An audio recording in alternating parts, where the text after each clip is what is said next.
Hello there, souls and demons. Welcome back to the portal again. Today's story is called The Abandoned Carnival, written by Objective Tell 6047. So sit back, grip your seats, grab a drink, maybe even kick your feet up if you'd like, and enjoy. I used to do rural exploration as a teenager. I checked out some neat places like old abandoned hospitals, nature trails that were blocked off, and weird attractions if they were within driving distance. My philosophy in life was always take the road less traveled. You'll find interesting things that way. That was before my last exploration trip. I nearly lost my life checking it out. I don't have anything to show for it except what I'm typing here for everyone to read. Since I lost my camera, I don't really have proof of anything. You can either take it or not. I don't really care. I'm just trying to get this off of my chest. I was moving to a new state for a new job opportunity. An old buddy of mine offered me a room where he lives, and I took it.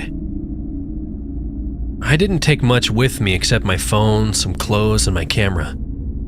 I got off the freeway and took a long stretch of road down the countryside. Nothing but flatlands and farmers' fields greeted me for miles and miles. My eyes started getting blurry from the stretch of gravel and cornfields. I'd been on the road for so long. Then, that's when I found an old sign pointing to a back road to my right. It was old, to be sure. The paint had peeled away, leaving some spots bare. Above the arrow that pointed to the dirt road, I could read the words, Fairgrounds. My old sense of exploration had kicked in. I checked the passenger seat to find my camera sitting there. I decided to take up my old hobby and maybe even start an exploration blog. So I went down the side road seeking my side destination. The road was covered by overgrown trees, which provided a decent shade from the hot day. The road winded like a serpent through the countryside. I had to slow down as the road was starting to get bumpy. I passed by another sign, this one saying, Carnival ahead. Above the message was the face of a clown. The painted face on the wood was weathered and chipping like the sign further up the road. The clown face had suffered the most wear and tearing. One of the eyes and the mouth were completely gone. The sight left me a little unnerved as the one-eyed, no-mouth clown looked back at me. I decided to drive on, leaving the clown to look at nothing else. The road ended with an old wooden cross that was planted on the ground. It looked old, but it still stood firmly in the earth. The cross had been intersected between two strands of yellow police tape saying, "Do not enter." The tape had been torn and sagged into the dirt.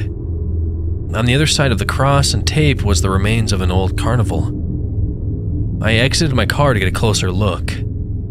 All in front of me, besides a large cross and weathered crossing tape, were rusted carnival rides, trash and food scraps all around. This place seemed worth looking at, so I went inside. I didn't mind the tape. My curiosity took me to more off-limits places, and I can say almost proudly, I was never caught. It seemed that all around me was the typical country fair or carnival attractions. The place had rides, games, food stands, and down further I could see an old circus tent. It sat directly down the path I was walking now. The first thing I saw was an old ticket booth. The window was broken and inside was a mess. Papers were thrown everywhere. Some half-eaten food and a bottle of Coke sat on the desk, unfinished. There were a few rolls of tickets sitting there as well. The entrance was where I took my first picture. I went inside the old decrepit carnival facing a crossroads. There was the direction behind me, of course. The path going across from me had attractions on either side of them, seemingly to stretch on forever. The path going straight led to the red and white striped circus tent. The old carnival stood silent like a ghost town. Actually, it might as well have been. By the looks of it, no one had been here for a long time. I went down the path to my left first. I figured I'd go straight down, turn the other way, check the circus tent, then go down the path to my right and leave. I figured it would be worth the walk if I could get some decent photos. The first attraction that greeted me was an old bobbing for apples station. The tank had long since dried up, aside from a small puddle in the center. The inside was rusty and dirty from neglect. Here's one for the blog, I thought sarcastically. The earth around me had been littered with plastic flags, food bags and toys and prizes from the game stands. The first ride I examined was a Ferris wheel. It stood once high and mighty over the fairgrounds, now rusted and on the verge of breaking completely. I really thought if anyone got on it, the wheel would snap off the axis and roll out of control. I snapped a picture of the rusty behemoth as the wheel moved slightly. I passed by old food stands. Some were selling burgers and fries. Others were selling fried dough and candy apples. The only food I did find was some cotton candy that had gone beyond stale. A colony of ants were the only living things that were even interested in the chunk of rotten food. The next ride I encountered was a merry-go-round. This ride suffered the most damage. The central axis had been bent down the middle, causing the ride to tilt to one side. I wondered how that could have happened while I took another photograph. I went further down the path to investigate these old ruins. I got to see some game stands, all which still had prizes hanging on the walls. There were teddy bears and other toys still attached to the game stations. They had shooting games, water balloon stands, pools to catch anything, etc. While walking away from them, I started seeing some prizes and toys left on the ground, abandoned by the kids that won them, I bet. I came across a rundown and yet classic house of mirrors that had been open. I checked it out first. Inside were walls of broken mirrors. Shattered pieces covered the floor like a patchwork. I walked through, taking care not to injure myself on the shards. I navigated with the flashlight app on my phone. I found another stuffed bear inside, with a pink part stitched to it. I guess some little girl left it there. Thinking about the trash outside, I wondered what made people abandon this place so suddenly. A couple of turns and picks, and I was back outside in the heat. The humidity, no water, and a large amount of walking was starting to take its toll on me, but I kept pressing on. Curiosity was what fueled me. The path started to veer to the right. I guess the path goes in a circle back this way and ends back at the crossroads where I started. I reached the back end of the carnival and found some old RVs and trailers. This must have been where the carnies lived. It seemed like they up and left as well. While exploring here, I suddenly found myself no longer alone in this place.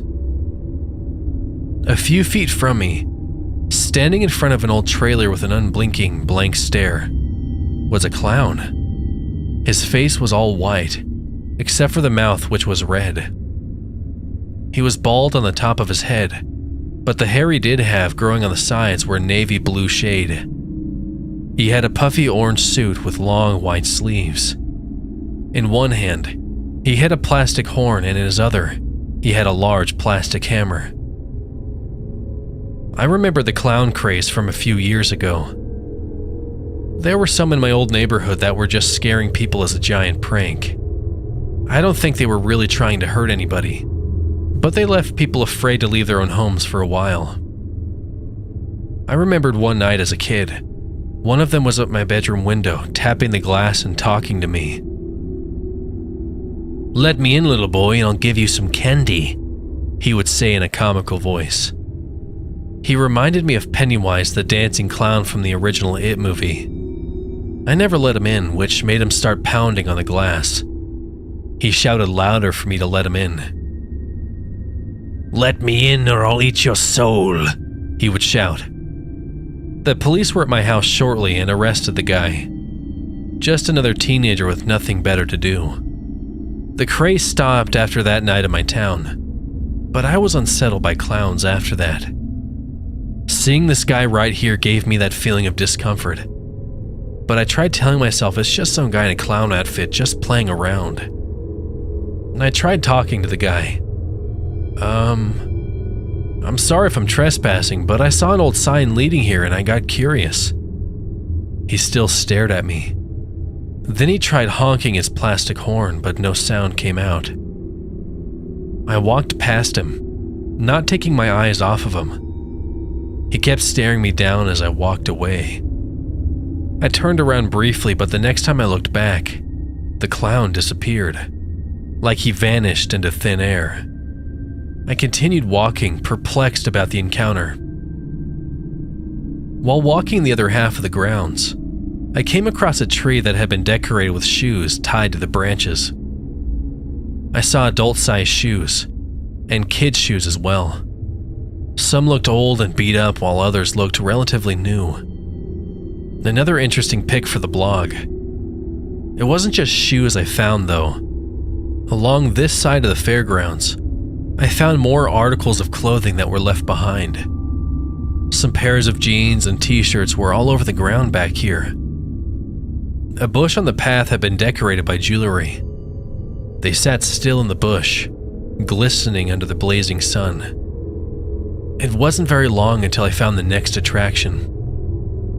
It was an old haunted house ride. It reminded me of the Haunted Mansion from Disney World, except the house was wooden and decrepit. The fake windows were boarded up, but some insects and ghouls were crawling out from the cracks. Ghosts were painted around the fake house. The front was guarded by 2 gargoyle statues sitting on either side of the entrance. I entered it, finding it to be smaller than I thought it would be. First, there was the living room with a family of rotting corpses sitting in the furniture, having coffee. I checked out the next room, which was a cemetery. There were fake body parts and zombie figures placed around the graveyard. One that caught my attention looked like it was impaled on the fence, its head looking straight ahead. The next room looked like a hospital. There were props of psychotic patients with wild-eyed, hysterical looks on their fake faces. One of them was held down and was having shock therapy performed on him by a masked doctor. The last room I walked through was a kitchen area. There weren't any bodies in here, but there were fake bloodstains and puddles everywhere, and large meat hooks dangling from the ceiling. After some observation, I exited the haunted house and kind of forgot about the clown I saw earlier. That is, until I saw him again. I left the attraction and saw him standing in the middle of the path. He was still holding his plastic horn and hammer while keeping his eyes on me. He had a sinister look in his eyes that made me really nervous.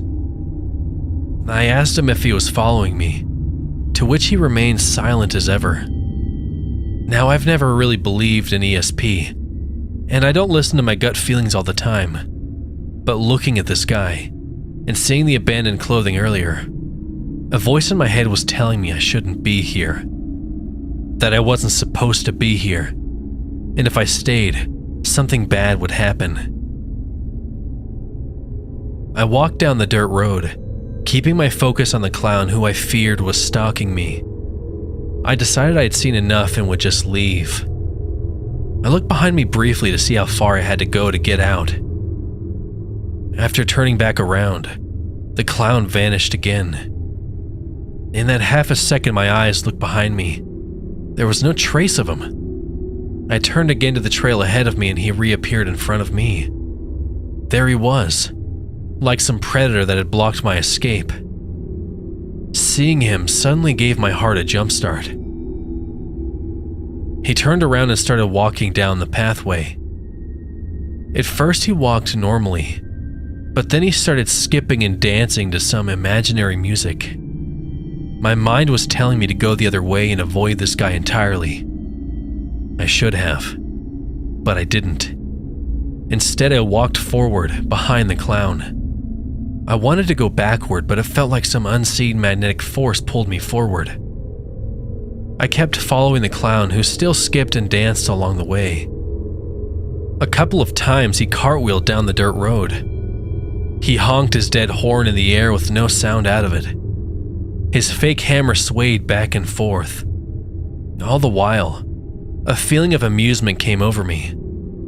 Somehow, I was enjoying this clown's antics as I followed him. We eventually made it to the crossroads, and my instincts were telling me to go left and out.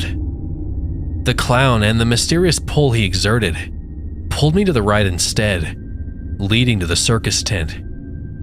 He danced and skipped his way to the tent and disappeared inside. I looked in the tent and found a large circus ring that was completely empty. No animal cages, no props, no giant net to catch people. The only thing inside were bleachers all around to sit in. I entered, letting the tent flaps close behind me. As I entered, a single light from overhead turned on and shone upon a seat on the other side of the ring. It was directly over a seat. I walked around the circus ring and sat under the light.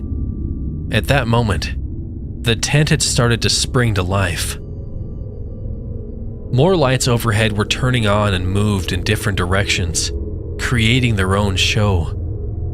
I started noticing people sitting all around me, sitting in the bleachers that had been empty a moment ago. I saw families, couples, and little kids sitting all over, waiting for whatever show was about to start. Then came the very first voice I heard since coming here. Ladies and gentlemen, boys and girls, children of all ages, welcome to the greatest clown show on earth.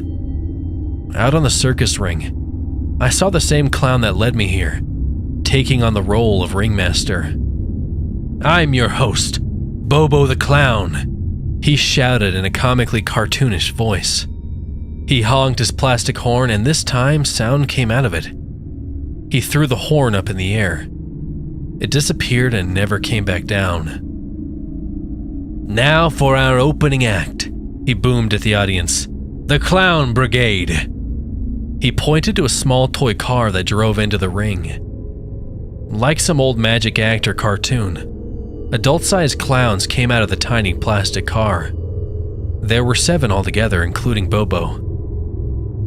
The Clown Brigade had performed all manner of circus skits, like taming lions, some slapstick, trapeze acts, and the like. They were clearly multi-talented.